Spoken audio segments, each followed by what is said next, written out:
ബ്രഹ്മമുഹൂർത്തത്തിൽ ദിവസവും ഈ അത്ഭുത വാക്കുകൾ ജപിക്കൂ. ഭാഗ്യം അനുഭവിച്ചറിയൂ.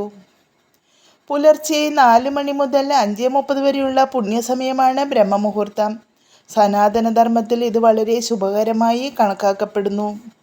ബ്രഹ്മമുഹൂർത്തത്തിൽ ഉണർന്നാൽ സാമ്പത്തികസ്ഥിതി മെച്ചപ്പെടുകയും ലക്ഷ്മി ദേവിയുടെ അനുഗ്രഹത്താൽ അഭിവൃദ്ധി കൈവരുകയും ചെയ്യുന്നു.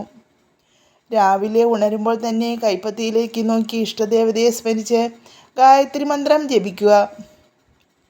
ഓം ഭൂർഭുവസ്വഃ തത്സവിതുർവരേണ്യം ഭർഗോ ദേവസ്യ ധീമഹി ധിയോ യോ ന പ്രചോദയാത് എന്ന ഗായത്രി മന്ത്രം 11 അല്ലെങ്കിൽ 108 തവണ ബ്രഹ്മമുഹൂർത്തത്തിൽ ജപിക്കുന്നത് ശുഭകരമാണ്. ഇതിനു പുറമെ ഈ സമയത്ത് ശിവനെ ധ്യാനിച്ചുകൊണ്ട് ഓം മന്ത്രം ജപിക്കുന്നത് മനസ്സിനെ ശാന്തമാക്കുകയും ദൈവാനുഗ്രഹം നൽകുകയും ചെയ്യുന്നു.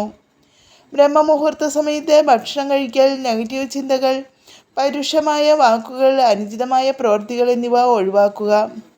ബ്രഹ്മമുഹൂർത്തത്തിൽ മന്ത്രങ്ങൾ ജപിക്കുകയും ആരാധിക്കുകയും ചെയ്യുന്നത് മാനസിക സമാധാനം, സാമ്പത്തിക നേട്ടങ്ങൾ, ആത്മീയ പുരോഗതി എന്നിവ നൽകുന്നു.